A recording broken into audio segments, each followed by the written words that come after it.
Brilliance Audio presents Daughters of the Prairie, a collection of novellas by Helen Hardt, performed by Summer Morton. Chapter 1, Dakota Territory, 1869. I'm telling you, I didn't kill anyone. Bobby Morgan sat, his wrists bound behind him, looking at lean, red-faced Justin Stiles, sheriff of Dugan, Dakota Territory. The muscles underneath his scalp pounded like a hammer into his brain, and his eyes stung from the rot-gut whiskey that had trickled into them when a bottle had crashed onto his head. "I got a saloon full of men say you did," the sheriff said. "A saloon full of crazy drunks?" Bobby shook his head. "What about Frank, the bartender? He'll vouch for me." "Frank didn't see anything." "The hell he didn't. He was behind the bar when this all happened. Says he took a break. Goddamn coward." Bobby was never setting foot in that saloon again. He exhaled sharply. "Then who was manning the bar?" "Don't know, don't care, but I got one man dead and 5 witnesses who say you done the deed." Bobby squirmed in the hard wooden chair. His jaw ached, his head throbbed, and his face still burned from the alcohol seeping into the lacerations.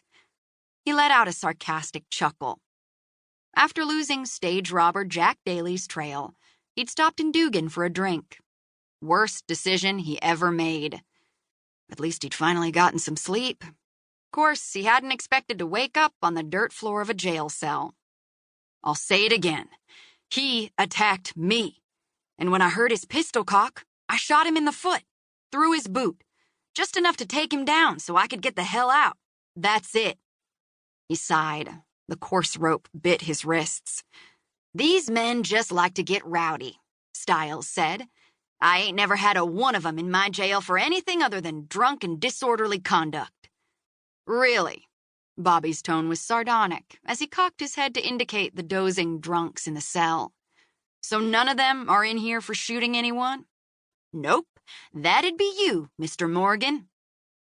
Bobby stretched his neck while fumbling with the rope ties behind his back. Were they loosening?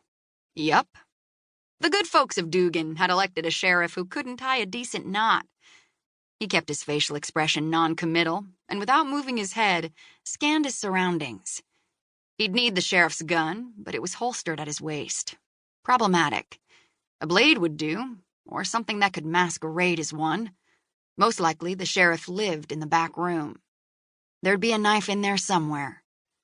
Idiot hadn't thought to bind his legs to the chair. What a greenhorn. The sheriff couldn't be more than 20, 22. Bobby had age and experience on his side, and he planned to use them.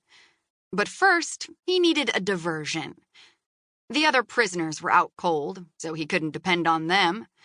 By the time a suitable diversion presented itself, he'd be back in lockup. Damn.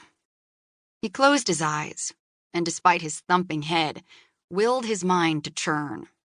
He'd gotten out of some pretty sticky scrapes over the years. He'd get out of this one. He breathed in deeply to clear his brain. Lavender. His mother's pretty face emerged in his mind, and he was a boy of 10 again, before the Indians had stripped him of everything he held dear. He hadn't thought of her in years. How had he conjured her out of nothing? It was the lavender. His mother had smelled of lavender. He opened his eyes, and before him stood an angel. Although her sable hair was bound in a tight knot, he imagined it flowing over her shoulders, the same creamy shade as her beautiful face. She was tall for a woman and slender, but with full, luscious breasts. One pale hand curved around a wicker basket, covered by a red checkered cloth.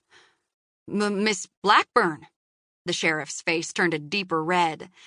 I didn't expect you today." "Pa heard in town this morning that you had to lock several men up last night."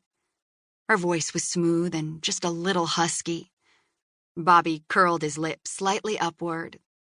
The young woman's brown skirts rustled as she set a basket on the sheriff's desk. The earthy lavender scent wafted to Bobby again. It was her, the angel. to keep listening to this audiobook. I've left you a link in the description so you can do it, at no cost thanks to Audible's 30-day free trial.